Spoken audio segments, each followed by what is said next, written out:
میرے بھائیوں، وہ ہجرت جو آپ صلی اللہ علیہ وسلم نے اپنے ساتھیوں سمیت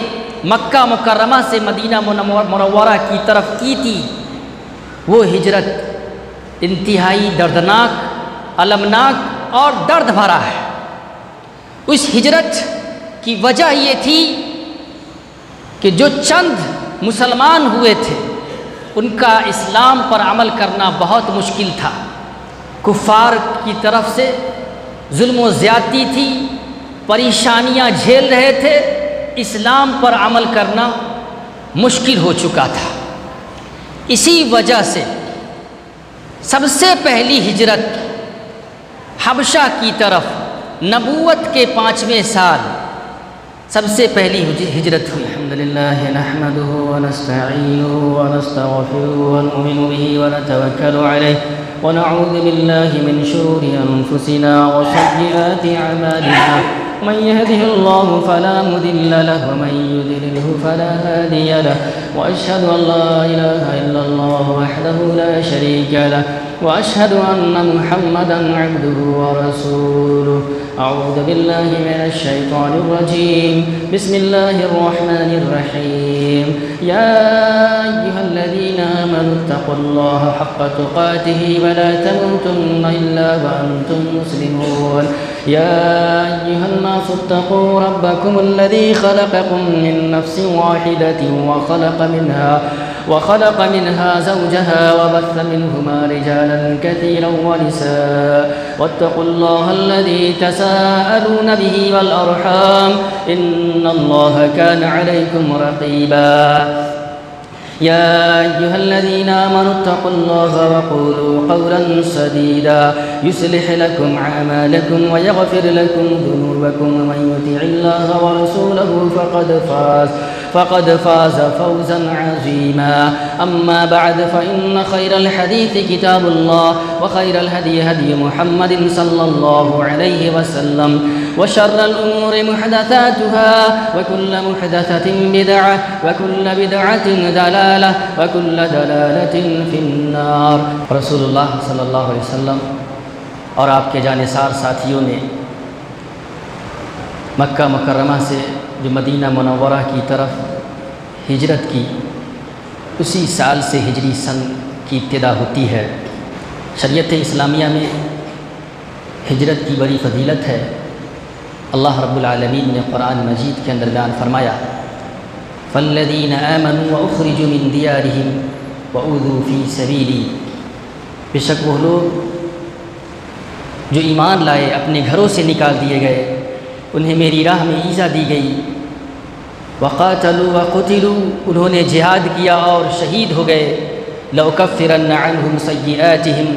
ہم ان سے ان کے گناہوں کو ضرور مٹا دیں گے، وَلَأُدْخِلَنَّهُمْ جَنَّاتٍ تَجْرِي مِن تَحْتِهَا الْأَنْهَارُ، اور انہیں ان جنتوں میں داخل کر دیں گے جن کے نیچے نہریں جاری ہیں، ثوابا من عند اللہ، یہ ثواب ہے اللہ کی طرف سے، واللہ عنده حسن الثواب، اور اللہ کے پاس ہی بہترین ثواب ہے۔ تو اس آیت کریمہ میں ہجرت کی فضیلت ذکر کی گئی۔ اللہ تعالیٰ اس کا انعام یہ دے گا کہ ان سے جو خطائیں ہوئی ہوں گی اس دنیا میں انہیں اللہ رب العالمین مٹا دے گا، اور گناہ کا خاتمہ کر کے انہیں باغات میں داخل کرے گا۔ اس کی خوبصورتی یہ ہوگی کہ ان کے نیچے سے نہریں جاری ہوں گی۔ میرے بھائیوں، حضرت عبداللہ بن عمرو بن العاص رضی اللہ عنہ بیان کرتے ہیں کہ جب اللہ رب العالمین نے میرے دل میں اسلام کی محبت ڈال دی تو میں آپ صلی اللہ علیہ وسلم کی خدمت میں حاضر ہوا، اور میں نے کہا اللہ کے رسول صلی اللہ علیہ وسلم، آپ اپنا ہاتھ آگے بڑھائیں تاکہ میں آپ کے ہاتھ پر بیعت کروں۔ چنانچہ آپ صلی اللہ علیہ وسلم نے اپنا ہاتھ آگے بڑھایا، لیکن میں نے اپنا ہاتھ واپس کھینچ لیا تو آپ نے فرمایا عمرو، یہ تمہیں کیا ہوا ہے؟ میں نے کہا اللہ کے رسول صلی اللہ علیہ وسلم، میں بیعت کرنے سے قبل ایک شرط لگانا چاہتا ہوں۔ تو آپ نے پوچھا کہ تمہاری شرط کیا ہے؟ تو میں نے کہا کہ میری شرط یہ ہے کہ اللہ رب العالمین میرے پچھلے تمام خطاؤں کو ختم کر دے۔ تو آپ صلی اللہ علیہ وسلم نے فرمایا اما علمت ان الاسلام یہدم ما کان قبلہ، کیا تم نہیں جانتے کہ اسلام قبول کرنے سے اسلام پچھلے گناہوں کو ختم کر دیتا ہے؟ اور آپ نے پھر بھی بیان فرمایا وَأَنَّ الْهِجْرَةَ تَهْدِمُ مَا كَانَ قَبْلَهَا، اور ہجرت سابقہ خطاؤں کو ختم کر دیتی ہے۔ اس حدیث میں بھی ہجرت کی فضیلت معلوم ہوئی کہ ہجرت کرنے سے پچھلے جو بھی خطائیں ہیں وہ ختم ہو جاتی ہیں، گناہوں کی معافی تلافی ہو جاتی ہے۔ میرے بھائیوں، ہجرت کے معنی ہوتے ہیں چھوڑنا، ترک دار الکفر الی دار الاسلام، دار الکفر کو چھوڑ کر دار الاسلام کی طرف کوچ کر جانے کو، چلے جانے کو ہجرت کہا جاتا ہے۔ ہجرت دو طرح کے ہیں، الہجرت ہجرتان، ہجرت دو طرح کے ہیں، ہجرت الاوطان و ہجرت الاثم والعدوان۔ ایک ہجرت ہے وطن کو چھوڑنا، وہ جگہ جہاں پر پریشانیاں ہوں، کفار کا غلبہ ہو، اسلام پر عمل کرنا مشکل ہو چکا ہو، عبادت کرنی بہت کٹھن ہو، تو ایسی جگہ کو چھوڑ کر ایسی جگہوں پر چلا جانا جہاں پر امن ہو، امن و امان کے ساتھ، شانتی کے ساتھ انسان اللہ کی عبادت کر سکتا ہے، اسلام مذہب پر چل سکتا ہے، تو ایسی جگہ پر چلے جانے کو ہجرت کہا جاتا ہے۔ ایک ہجرت کی قسم یہ ہے۔ دوسری ہجرت ہجرت الاثم والعدوان، گناہ کو، سرکشی کو، زیادتی کو، ظلم کو چھوڑ دینا بھی یہ ہجرت ہے۔ افضلہما ہجرت الاثم والعدوان، یہ جو دونوں ہجرتیں بیان کی گئی ہیں، ان میں سے افضل گناہ کو چھوڑنا اور زیادتی کو، ظلم کو چھوڑنا ہے، کیونکہ اس سے رحمان کی رضا حاصل ہوتی ہے، رحمان کی خوشی حاصل ہوتی ہے، اور انسان سرکشی کو اور شیطان کے کھیل کو چھوڑ دیتا ہے۔ تو ہمارے لیے ابھی بھی ہجرت باقی ہے، اور وہ ہجرت یہ ہے کہ ہم جن گناہوں میں پڑے ہوئے ہیں ان گناہوں کو ہم چھوڑ دیں۔ صلی اللہ علیہ وسلم نے بیان فرمایا کہ ہجرت منقطع نہیں ہو سکتا یہاں تک کہ توبہ منقطع ہو جائے، اور توبہ منقطع نہیں ہو سکتا، توبہ کا راستہ ختم نہیں ہو سکتا جب تک کہ سورج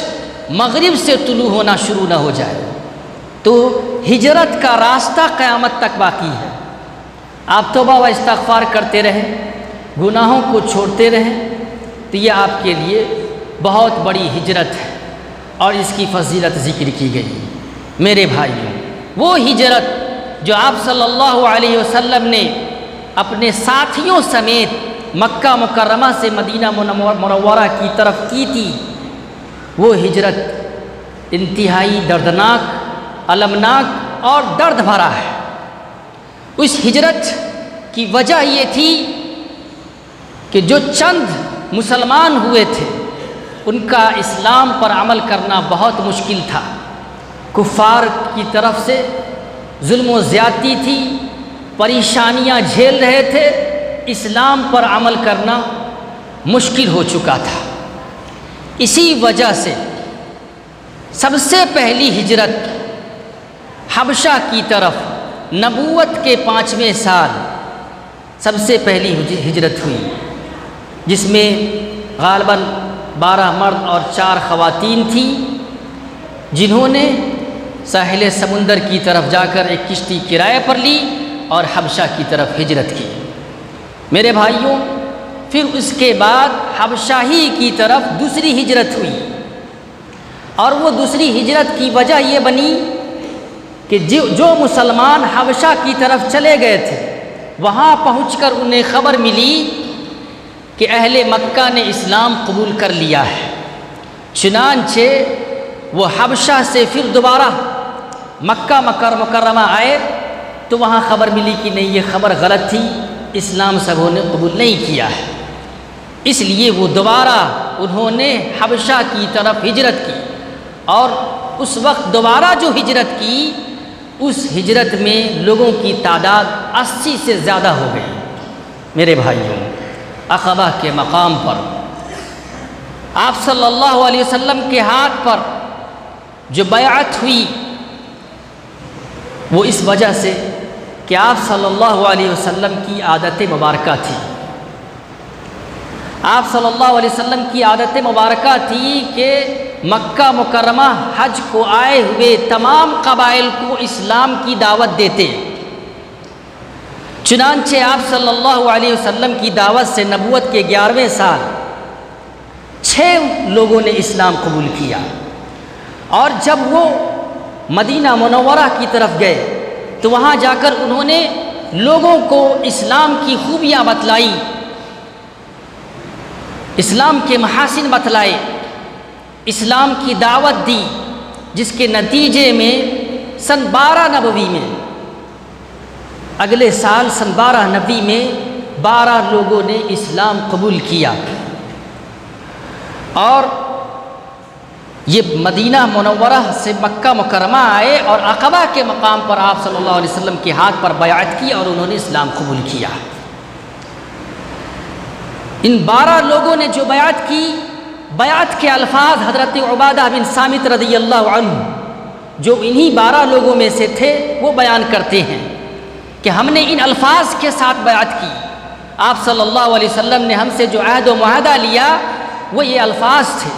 بایعونی علی اللہ تشرکوا باللہ شیئا، تم میری بیعت کرو اس بات پر کہ تم اللہ کے ساتھ کسی کو شریک نہیں ٹھہراؤ گے، ولا تسرقوا، تم چوری نہیں کرو گے، ولا تزنوا، اور تم زنا نہیں کرو گے، ولا تأتوا ببہتان تفترونہ بین ایدیکم وارجلکم، اور تم بہتان الزام تراشی نہیں کرو گے، ولا تعصوا فی معروف، اور نیکی کے کاموں میں تم میری نافرمانی نہیں کرو گے، فمن وفی منکم فاجرہ الی اللہ، تم میں سے جو شخص بھی ان شرائط کو پورا کرے گا تو اس کا اجر اللہ کے ذمہ ہے، اور جو شخص ان شرائط میں سے کسی ایک شرط کو اس نے چھوڑ دیا تو اور اللہ رب العالمین نے اسے دنیا میں ہی سزا دے دی تو اس کے لیے وہ کفارہ ہے، اور جس نے اس میں سے کسی شرط کو چھوڑا ثم سترہ اللہ، پھر اللہ رب العالمین نے اس کے اس گناہ پر پردہ ڈال دیا تو فہو الی اللہ ان شاء عاقبہ، اگر اللہ کے ذمہ ہوگا، اللہ نے پردہ ڈال دیا اس کے اس گناہ پر تو وہ شخص اللہ کے ذمہ ہوگا، اللہ چاہے گا تو اس کو سزا دے گا، اگر چاہے گا تو اسے بخش دے گا، معاف کر دے گا۔ تو ہم لوگوں نے اسی چیز پر آپ صلی اللہ علیہ وسلم کے ہاتھ پر بیعت کی۔ میرے بھائیوں، یہ 12 افراد جو مدینہ سے آئے تھے اور انہوں نے آپ صلی اللہ علیہ وسلم کے ہاتھ پر بیعت کی تھی، ان میں سے ایک عبادہ بن صامت رضی اللہ عنہ جنہوں نے بیعت کے الفاظ بیان کیے، اس کے علاوہ آپ صلی اللہ علیہ وسلم نے 12 لوگوں کو پھر مدینہ منورہ کی طرف روانہ کیا کہ جا کر وہاں اسلام کی دعوت دے، اور ان میں سے ایک مصعب بن عمیر رضی اللہ عنہ کو مبلغ کے طور پر انہیں مدینہ منورہ کی طرف روانہ کیا، چنانچہ انہوں نے حضرت اسعد بن زرارہ رضی اللہ عنہ کے ساتھ مل کر مدینہ کی گلیوں گلیوں میں پھر کر انہوں نے اسلام کی دعوت دی، حتیٰ کہ مدینہ کا کوئی بھی ایک گوشہ یا کونا یا کوئی گلی ایسی نہیں تھی جہاں تک انہوں نے اسلام نہ پہنچایا ہو، ہر طرف انہوں نے اسلام کی دعوت دی اور اکثر و بیشتر لوگ مسلمان ہو گئے۔ میرے بھائی، عقبہ کے مقام پر دوسری بیعت ہوئی۔ دوسری بیعت وب ہوئی جب مصعب بن عمیر رضی اللہ عنہ نے دعوت دی اور وہاں مدینہ منورہ میں 1 سال تک رہے، اور اس دوران انہوں نے اسلام کی دعوت دی۔ سن 13 نبوی میں وہ مکہ مکرمہ واپس آئے اور آپ صلی اللہ علیہ وسلم کو اہل مدینہ کے ایمان لانے کی خبر دے دی۔ میرے بھائیوں، حضرت مصعب بن عمیر رضی اللہ عنہ وہ صحابی رسول ہیں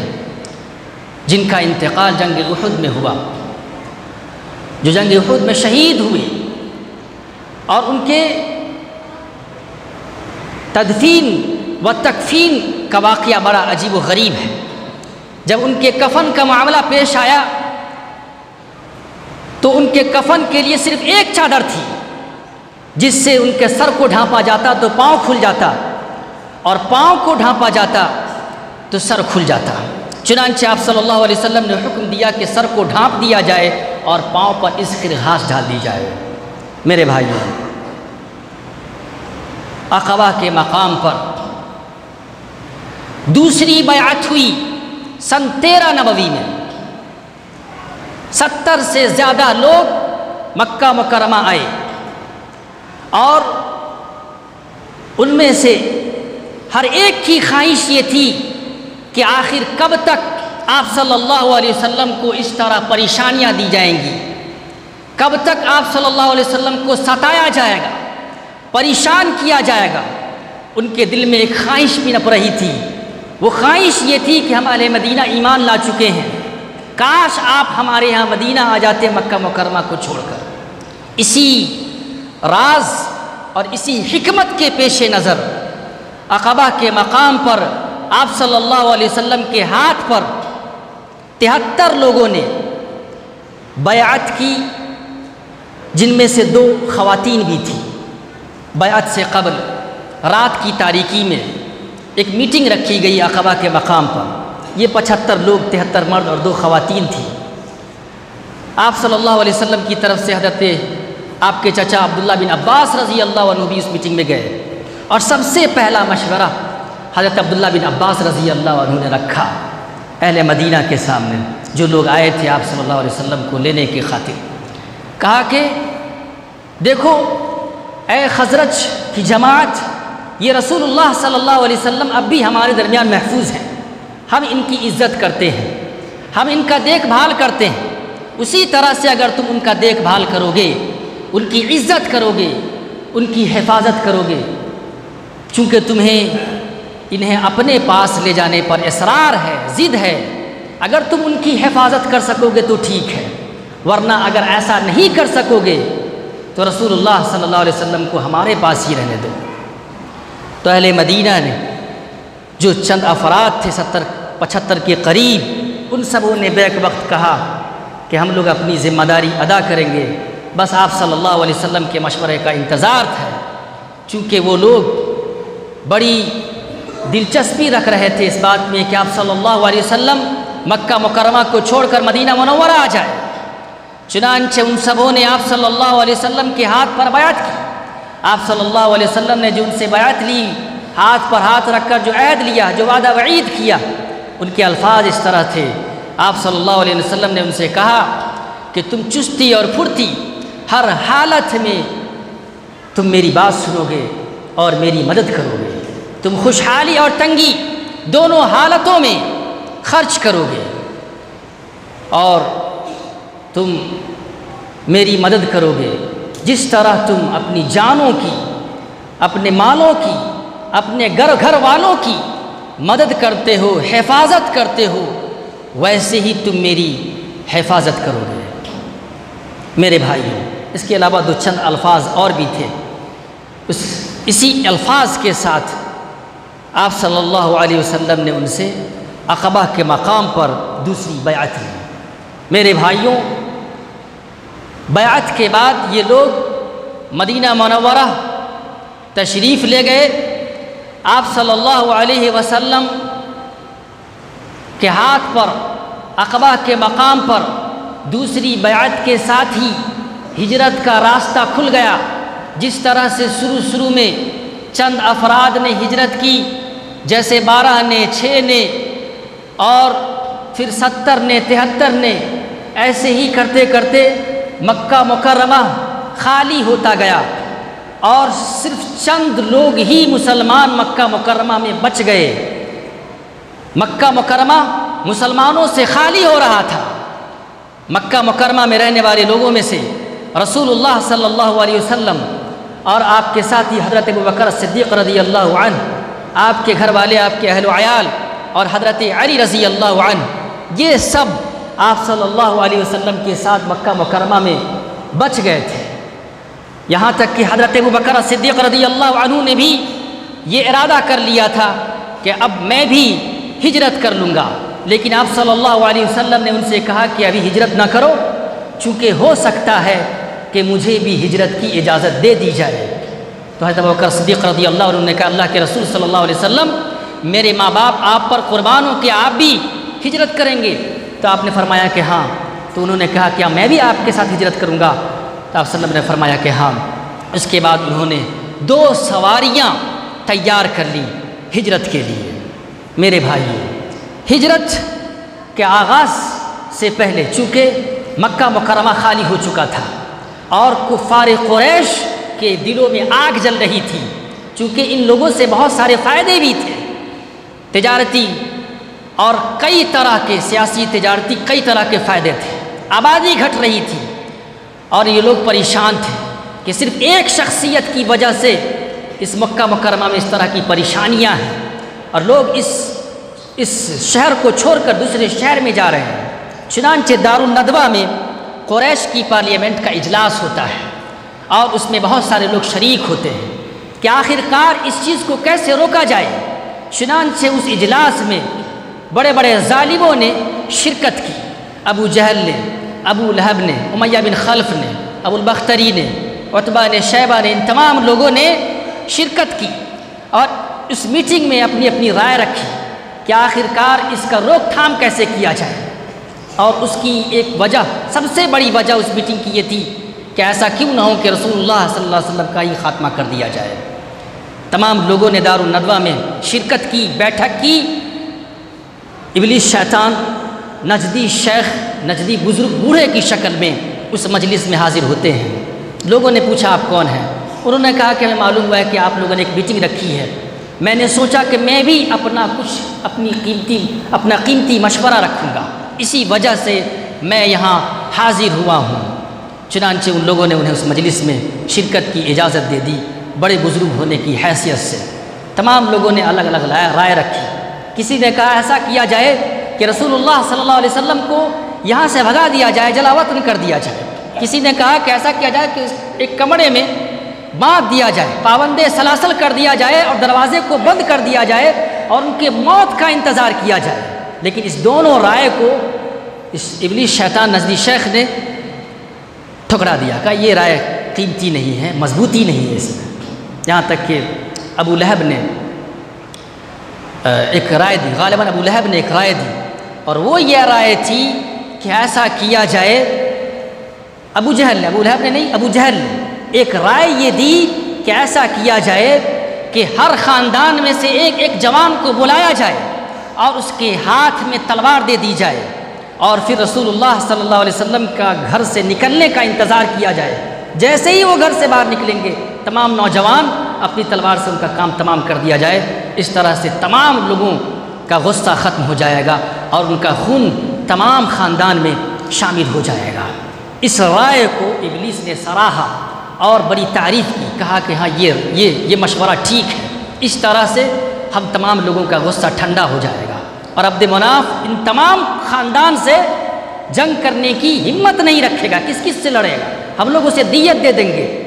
اور پھر وہ دیت دینے پر راضی ہو جائے گا۔ میرے بھائیوں، اس طرح سے ان لوگوں نے مشورہ کیا، لیکن اللہ رب العالمین نے بھی ایک تدبیر کی۔ اللہ رب العالمین نے قرآن مجید کے اندر بیان فرمایا اذ یمکر بک الذین کفروا، یاد کیجئے اس وقت کو جنہوں نے آپ کے خلاف تدبیر کی تھی، ان لوگوں نے جنہوں نے کفر کیا تھا آپ کے خلاف تدبیر کی تھی، لیثبتوک، کہ آپ کو قید کر دیا جائے، او